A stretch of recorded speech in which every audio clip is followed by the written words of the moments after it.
Season ശരിക്കും അടുത്ത സീസണിൽ പോവാന്നാണ് വിചാരിച്ചിരുന്നത്. പക്ഷെ എല്ലാ തവണയും വിളിക്കുന്നുണ്ടായിരുന്നു.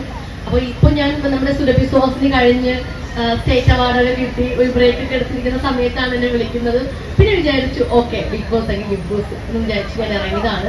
ഒരിക്കലും വിന്നർ ആകണമെന്ന് ആഗ്രഹം ഉണ്ടോന്ന് ചോദിച്ചാൽ എല്ലാവരും ആ ആഗ്രഹത്തോടു കൂടിയാണ് ബിഗ് ബോസിലോട്ട് വരുന്നത്. പക്ഷെ എനിക്ക് എന്റെ ഏറ്റവും വലിയ ആഗ്രഹം എന്ന് പറഞ്ഞാൽ 100 ദിവസം അവിടെ നിൽക്കുക, എക്സ്പീരിയൻസ് ചെയ്യാൻ അതൊരു ചലഞ്ചാണ്. അത് മാത്രമാണ് എന്റെ ഏറ്റവും വലിയ ആഗ്രഹം. പക്ഷെ നമ്മൾ പുറമെ നിന്ന് വിചാരിക്കുന്നത് പോലെയൊന്നും അല്ല ബിഗ് ബോസ് എന്ന് പറയുന്നത്. ഒരു പ്രഷർ കുക്കർ പോലെയാണ് ബിഗ് ബോസ് എന്ന് പറയുന്നത്.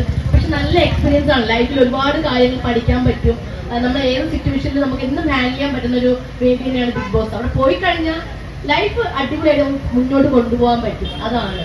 പിന്നെ ഇറങ്ങിയതിനു ശേഷം മുന്നേ നമുക്ക് എല്ലാവർക്കും അറിയാം സ്റ്റാർ മേക്ക് എന്നുള്ള പ്രോഗ്രാമിലാണ് എല്ലാവരും ഒരുപാട് പേരെ തിരിച്ചറിഞ്ഞത്.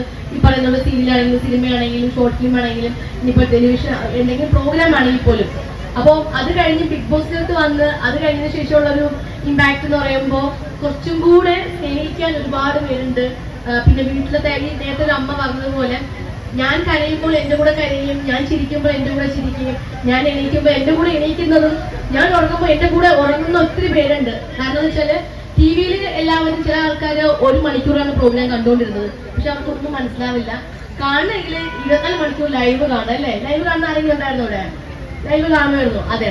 അപ്പൊ ഈ ലൈവ് കണ്ട വ്യക്തികളാണ് ശരിക്കും എനിക്ക് 16 ലക്ഷം വോട്ട് തന്നത്. സത്യം. അപ്പൊ അവരോട് മാത്രമല്ല എന്നെ സപ്പോർട്ട് ചെയ്തും എന്നെ സ്നേഹിക്കുന്നതും എല്ലാവരോടും ഒത്തിരി സ്നേഹവും സന്തോഷവും നന്ദി മാത്രമാണ് എപ്പോഴും ഉള്ളത്. ഇതുപോലെ തന്നെ സ്നേഹിക്കുക.